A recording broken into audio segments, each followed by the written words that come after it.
Here we go, AKAPADers. A long time coming. This was a movie. We're talking Black Widow. Thank you for joining me. We're just still knee deep in the 31 Days of Dread, but holy crap, I wanted to enact revenge on my rollout this month. I feel like I'm there because after this we're going to do our first Netflix miniseries, horror miniseries. We got almost like back to back Netflix horror miniseries, wrapping up the 31 Days of Dread. But we're talking something important, and here's why Black Widow is important. It has nothing to do with how we're selling the movie within the press. Okay, it has nothing to do with a girl, a woman, a superhero. Like, none of those buzz words or buzz headlines or clickbait stuff. Nothing to do with that. This really has to do with the grind of rolling out regular content. If you're an individual like myself or a bigger company, you need adversity. You need enemies. You have to have a plight. You have to have a position, and there almost needs to be a struggle. And this is the tribalism that comes up through entertainment and culture. And Black Widow, it's beyond me that Black Widow would ever be knocked or criticized for being a female-centric movie. It's beyond me to why it would be marketed as that. I believe marketing-wise, that means nothing. Knowing the emotional connection, the visceral connection, the visual connection that a lot of people have with ScarJo portraying Black Widow. Now, no one had any connection at all in the Black Widow within the comics. Black Widow always was a D-list, bottom tier character that no one ever gave a crap about. We have to be clear with that. But the Marvel Cinematic Universe comes in, gives us these realistic interpretations. They put these actors in positions enough for everyone to kind of grab onto them. And what I mean about they put them in positions enough, it's look, Hawkeye didn't quite land in Thor, right? Maybe didn't quite land too well in Avengers, but the more we saw of Hawkeye, the more we liked them. And Black Widow and ScarJo, from Iron Man 2 all the way up to Endgame, and this movie, it's very much the same thing. No one came out of Age of Ultron wanting that Black Widow Bruce Banner relationship to get rekindled. No one really cared. But we see emotions, we see character blips, and all of these things are identifiable. It's us holding a mirror up to ourselves. We identify with it immediately, and their end grows that connection. So Black Widow comes out, and it's really a day late in the buck short. This was a movie a lot of people believe should have came out a long time ago. Now, I'm fine with never getting a Black Widow movie. They put this movie in the chronological order, in somewhat a confusing spot. It's post Civil War, so Black Widow has some amazing journey.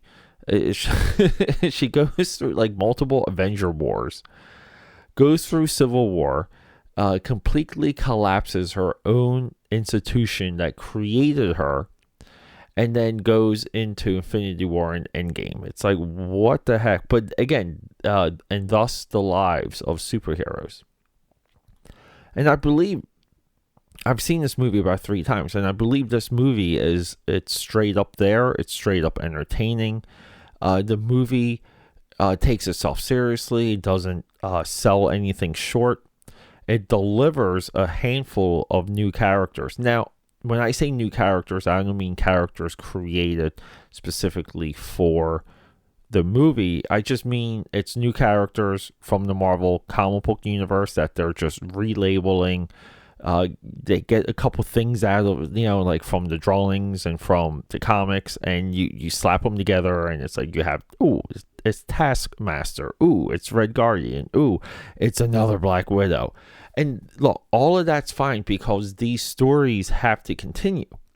But also, getting back to some of my original point is because there's this need to constantly bash and report. Okay, this has destroyed film conversation, film criticism. Black Widow, again, it gets caught up in this. Now, this would be the same type of cycle for Star Wars if Star Wars had more of a regular rollout. This is why when Star Wars does something, it's just magnified right now. The fault of the Marvel Cinematic Universe with the current news cycle, just the way how we absorb information now, it's that the Marvel Cinematic Universe is so consistent with its product. It's a part of a non-stop regular conversation, and what people don't want. They say they don't want it. It's questionable if they really care, but they all want things in the Marvel Cinematic Universe to go woke, and this directly goes into the Eternals, because when this movie came out, if you're listening to one side, you would think Black Widow was a horrible disaster. It's a movie you throw up in your mouth. If you listened to one side, you thought that about Shang-Chi. And we're seeing it unravel, and we're seeing it happen right now in real time with the Eternals. And it really begs me to question how anyone is looking at the quality of any of this stuff, because we're going to get SJW, we're going to get these woke parts in these movies. That's just going to happen. It's not going to go away. The marketing and the internal interviews and the conversations and the one-on-one press junkets are going to crank up these elements, because that's what the news cycle wants. The SJW and the wokeisms are there. They are the advertising baked into the dough of the movie, and usually these elements are not there. They completely disappear. Now, this doesn't bypass bad storytelling, bad decision making, bad filmmaking. It doesn't bypass those things, but in all, it's going to be there. So as an audience member, your responsibility is to receive the movie. Okay, it isn't to jump up on your high horse and act inflicted. Your job, even if you're doing what I'm doing, you're putting your opinions out there, or if you're doing it at home alone, your job is not to get on that high horse. It's not, okay, because you're creating a miserable loop for yourself, and most likely you're ignoring the powerful elements of the entertainment still being made today. And Black Widow deserves a lot of credit because they wedged it between movies. It's everything in there is explained. The Taskmaster, I understand. I wanted the skull. I wanted him to be a jack dude. But all of those elements, they work and they pay off. And the action's there. The characters are there. The family element, the family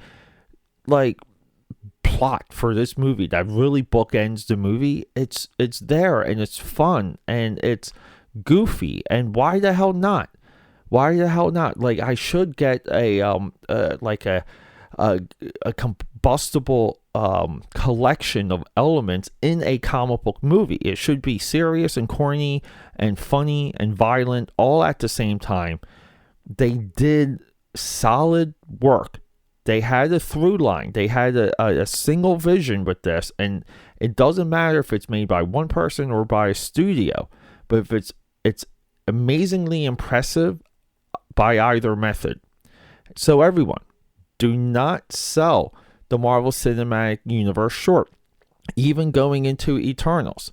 At this point, I'm reserving judgment on all of it, and I can recommend Black Widow, and I recommend watching it as a sequel to Civil War. That's awesome. Do that. Everyone, rocking and rolling. Thank you. Until next time.